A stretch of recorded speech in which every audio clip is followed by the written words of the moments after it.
क्या है कामिका एकादशी? क्या आप जानते हैं कि इस एकादशी का व्रत क्यों रखा जाता है और कब रखा जाता है?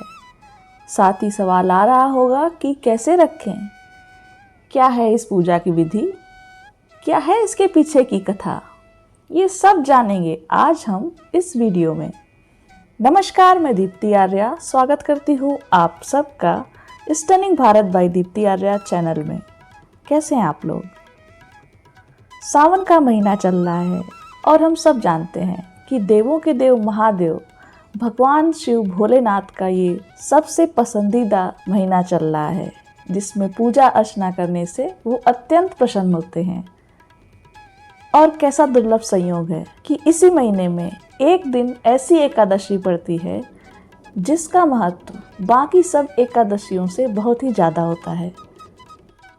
सावन माह के कृष्ण पक्ष की एकादशी तिथि 21 जुलाई को दोपहर 12:12 से शुरू होगी और इस तिथि का समापन 21 जुलाई को सुबह 9:38 पर होगा। इसकी ब्रह्म मुहूर्त, विजय मुहूर्त, गोधूली मुहूर्त और निशिता मुहूर्त की समय जो है वो वीडियो में दिया हुआ है।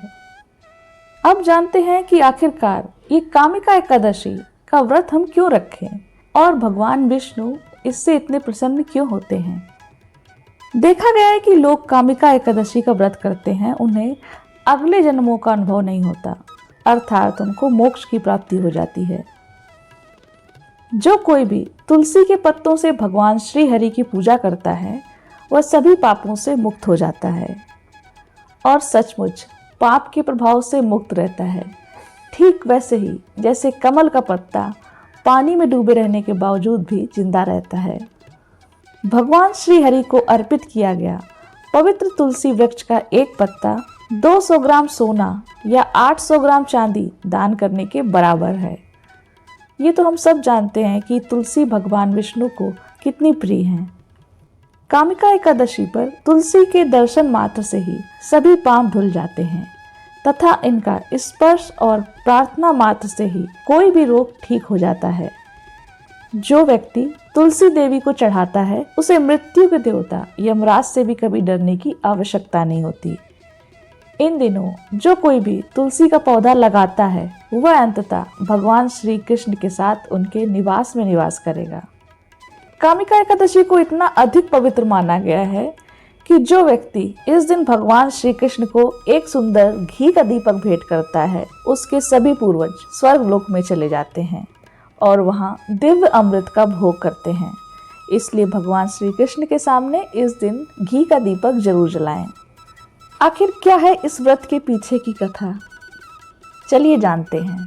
कुंती पुत्र धर्मराज युधिष्ठिर ने श्री कृष्ण से कहा कि आपने देवदशनी एकादशी और चतुर्मास के महत्व के बारे में तो बता दिया है, अब कृपया श्रावण मास के कृष्ण पक्ष में पड़ने वाली एकादशी के बारे में बताएं।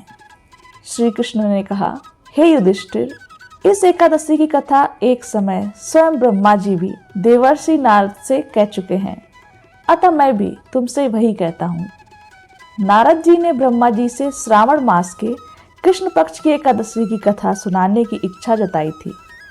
ब्रह्मा जी ने कहा था, हे नारद, श्रावण मास की कृष्ण एकादशी का नाम कामिका एकादशी है।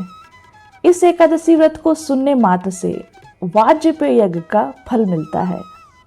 इस तिथि पर शंख, चक्र एवं गदाधारी श्री विष्णु जी का पूजन होता है। उनकी पूजा करने से जो फल मिलता है वो सुनो। गंगा, काशी, नैमिषारण्य और पुष्कर में स्नान करने से जो फल मिलता है वह फल विष्णु भगवान के पूजन से मिलता है। सूर्य व चंद्र ग्रहण के समय कुरुक्षेत्र और काशी में स्नान करने से, भूमि दान करने से, सिंह राशि के बृहस्पति में आने के समय गोदावरी और गंडकी नदी में स्नान से भी जो फल नहीं प्राप्त होता वह प्रभु भक्ति से, पूजन से प्राप्त होता है। पाप से भयभीत मनुष्यों को कामिका एकादशी का व्रत अवश्य करना चाहिए। एकादशी व्रत से बढ़कर पापों के नाशों का कोई उपाय नहीं है।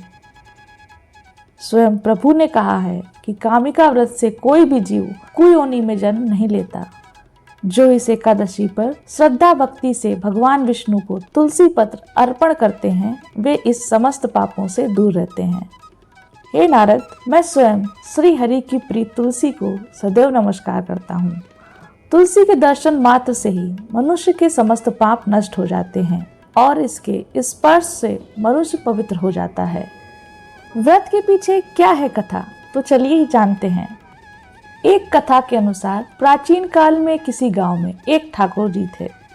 क्रोधी ठाकुर का एक ब्राह्मण से झगड़ा हो गया और क्रोध में आकर ठाकुर से ब्राह्मण का खून हो जाता है।